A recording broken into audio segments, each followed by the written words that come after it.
Bismillahirrahmanirrahim. Assalamualaikum warahmatullahi wabarakatuh. Baiklah, kami dari kelompok 2 dengan yang kami bawakan ialah konsep sumber dan dalil hukum Islam. Next. Baiklah, yang awalannya ialah secara etimologis al-masadir dan al-adillah itu jika dikaitkan dengan asy-syar'iyyah ia memiliki makna yang berlainan. Al-masadir itu merupakan jamak dari kata masdar yang artinya bermakna asal atau sumber yang darinya digali norma-norma hukum tertentu. Jadi al-masadir ini ialah sebuah sumber yang digali di dalamnya norma-norma tertentu. Kemudian al-adillah itu merupakan bentuk jamak dari dalatun atau dalilun yang artinya petunjuk yang membawa kita dalam menemukan hukum tertentu. Maka al-adillah ini atau dalil ini ialah sebagai petunjuk untuk menemukan al-masadir tadi. Nah, mereka saling berkaitan. Kemudian next, sumber yang pertama ialah Al-Quran. Al-Quran di sini ialah kitab suci umat Islam yang telah diberikan Allah kepada Nabi Muhammad SAW. Nah, Al-Quran ini sebagai wahyu yang difirmankan kepada beliau. Kemudian bentuk keistimewaan Al-Quran yang pertama itu mukjizat dan bukti kebenaran. Dinamakan dengan mukjizat ialah Allah memberikan Al-Quran ini kepada Nabi Muhammad, bukan kepada Nabi yang lain.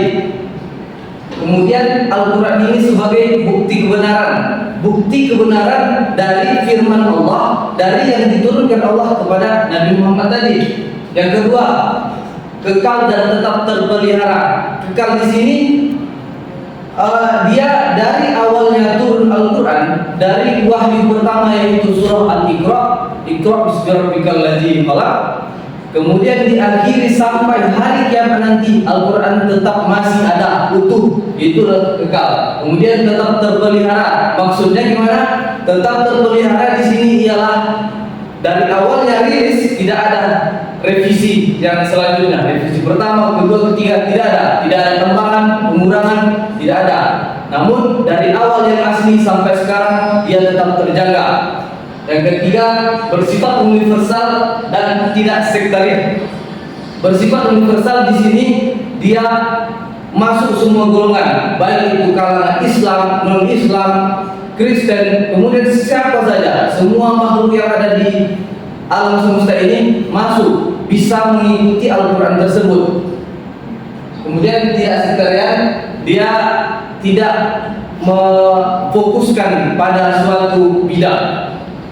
Maka selanjutnya yang akan dibacakan oleh teman saya yaitu Aina Rahmi. Saya persilahkan kepada saudari saya, disilahkan waktu dan tempat.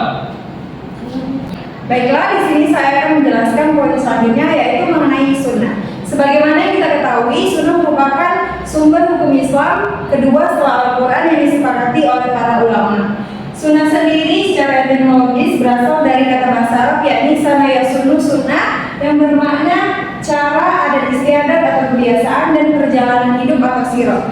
Kemudian masuk ke klasifikasi sunnah. Klasifikasi sunnah terbagi menjadi 2 bagian. Pertama dilihat dari bentuknya, yaitu sunnah qauliyah, fi'liyah, dan takririyah. Sunnah qauliyah adalah segala perbuatan Nabi SAW yang didengar oleh para sahabat dan kemudian dijadikan sebagai landasan hukum. Kemudian yang kedua ada sunnah fi'liyah. Sunnah fi'liyah adalah segala perbuatan Nabi SAW yang dilihat oleh para sahabat dan kemudian dijadikan sebagai landasan hukum. Kemudian yang ketiga ada sunnah takririyah. Sunnah takririyah adalah segala perbuatan atau perkataan para sahabat yang didiamkan oleh Nabi yang kemudian dengan diamnya itu merupakan bentuk dari persetujuannya. Kemudian dari sanad atau perawi yaitu terbagi menjadi 2. Pertama mutawatir dan yang kedua ahad. Mutawatir adalah hadis yang diriwayatkan oleh banyak perawi yang mustahil ada dusta di dalamnya. Kemudian mutawatir terbagi menjadi dua. Yang pertama mutawatir lafzi dan maknawi. Mutawatir lafzi adalah yang mana redaksi dan maknanya memiliki sama. Kemudian mutawatir maknawi. Mutawatir maknawi ialah redaksinya berbeda dan memiliki makna yang sama. Kemudian hadis ahad adalah hadis yang di bawah tingkatan mutawatir. Hadis ahad terbagi menjadi dua, yang mana dilihat dari segi jumlah perawinya terbagi menjadi tiga, yakni hadis masyhur, gharib dan aziz. Hadis masyhur adalah hadis yang diriwayatkan minimal oleh 3 orang perawi. Kemudian hadis aziz yaitu hadis yang diriwayatkan oleh 2 orang perawi, dan yang terakhir adalah hadis gharib. Hadis gharib adalah hadis yang diriwayatkan oleh 1 orang perawi dalam tingkatannya. Kemudian dilihat dari kualitasnya terbagi menjadi 4. Yang pertama adalah hadis sahih, adalah hadis yang diriwayatkan oleh perawi yang memiliki hafalan yang kuat, tidak ada kecacatan, sanadnya bersambung, kemudian adil. Kedua, hadis hasan, yakni hadis dia sama seperti hadis sahih, hanya saja di sini perawinya tidak memiliki hafalan yang kuat. Kemudian ada hadis dhaif.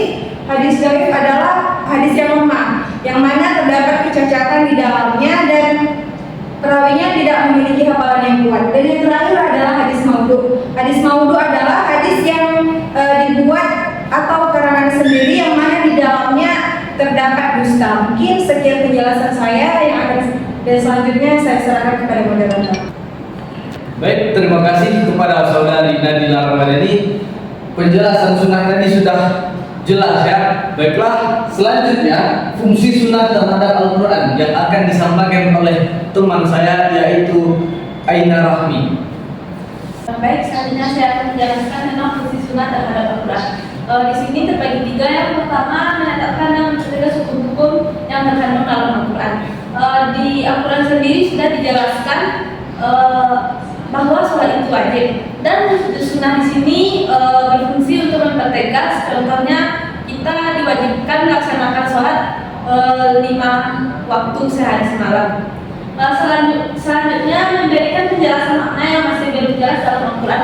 Contohnya di Al-Quran telah dijelaskan bahwa memakan bangkai itu haram, dan dirincikan lagi oleh Al-Quran oleh sunnah seperti bangkai itu pun haram.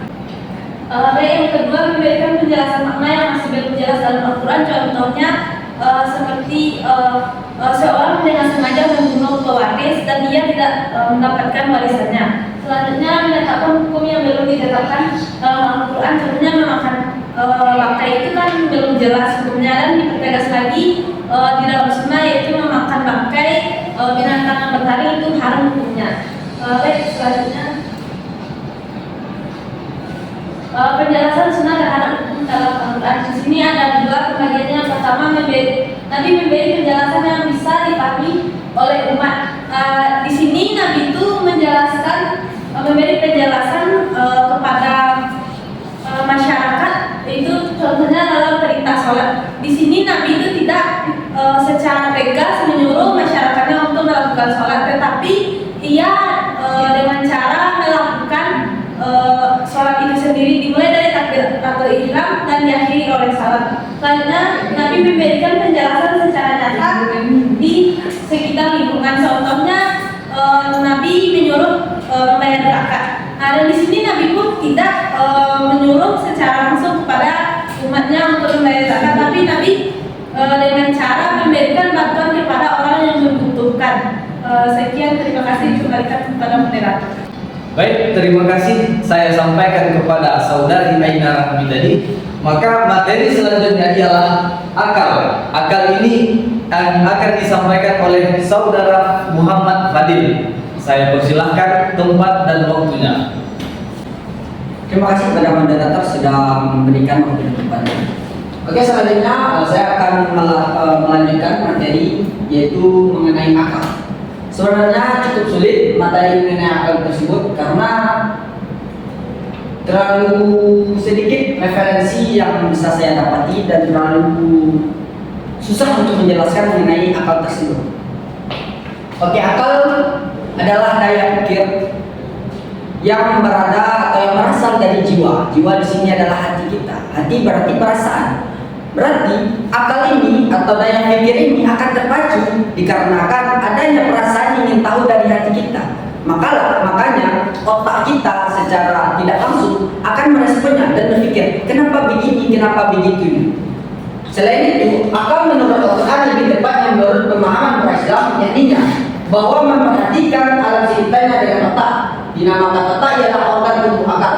Maksudnya, akal itu sendiri adalah di dalam otak seseorang yang digunakan seseorang untuk berpikir dan bersadar pemikiran itu muncul pula sesuatu pemikiran atau gagasan yang sedang dipikirkan. Jadi, dari beberapa pengertian tersebut dapat kita pikirkan akal atau bisa kita panggil atau kita sebut otak kita berguna untuk berpikir. Tidak hanya berpikir tapi juga menganalisa segala hal, segala macam yang kita ingin ketahui, yang tidak jelas atau hal-hal yang ingin kita pelajari. Akal ini sangat berpengaruh dan sangat penting dalam kehidupan kita. Karena kalau dalam hukum Islam, jika orang tidak berakal maka dia tidak akan mendapatkan hukuman seperti orang gila. Apakah teman-teman mau jadi orang gila? Silakan. Yes. Oke. Lanjut. Fungsi akal dalam pandangan Islam satu, memahami nilai ajaran agama. Saat satu doktrin tidak jelas, maka akal akan merumuskan pelaksanaannya. Namun teman-teman, tidak hanya menjelaskan atau memahami doktrin yang tidak jelas, tetapi secara globalnya akal akan mencari tahu, mencari kebenaran apapun permasalahannya jika itu tidak jelas. Yang kedua adalah akan mempunyai tugas sebagai memilih dan menyeleksi doktrin atau ajaran agama seperti yang kita ketahui tadi, yang sudah saya sebutkan tadi berulang kali, bahwa akal sangat berguna bagi kehidupan kita karena ia berfungsi untuk memikirkan, menganalisa, menyeleksi semuanya, semua hal yang mana kita ragukan dengan hati kita. Dalam menetapkan hukum contohnya, akal sangat berfungsi. Hukum misalnya, lanjut. Dalam taklifi, misalnya kita menentukan apakah ini haram kita makan, apakah ini boleh, apakah ini mubah, bagaimana spesifikasi hukumnya, itu kita akan menggunakan akal untuk menentukannya. Tidak hanya itu, dalam Al-Quran tadi atau Sunnah tadi, kita juga menggunakan akal bagaimana kita menafsirkan Al-Quran tersebut, bagaimana kita memahami kaidah-kaidah yang ada dalam Al-Quran, bagaimana kita memahami bagaimana perilaku Nabi kepada kita, atau bagaimana perilaku Nabi kepada umatnya, sehingga kita meresponnya dengan baik. Apakah ini patut kita ikuti atau kita jauhi? Begitu teman-teman. Seperti dalam menetapkan hukum khamar dalam surah Al-Baqarah ayat 216, yang mana itu awalnya tidak diharamkan, tapi akhirnya diharamkan secara perlahan-lahan. Kenapa? Karena banyak efeknya, efek sampingnya, dan banyak permasalahan-permasalahan yang ditimbulkan oleh khamar, sehingga khamar itu diharamkan. Yang diharamkan itu bukan apa ya? Bukan barangnya, tapi zat yang terdapat di dalamnya. Mungkin sekian menjelasi pengertian dan pemahaman tentang akal ini teman-teman, karena cukup sulit untuk kita menjelaskan tentang akal ini, apalagi membicarakan kedudukannya.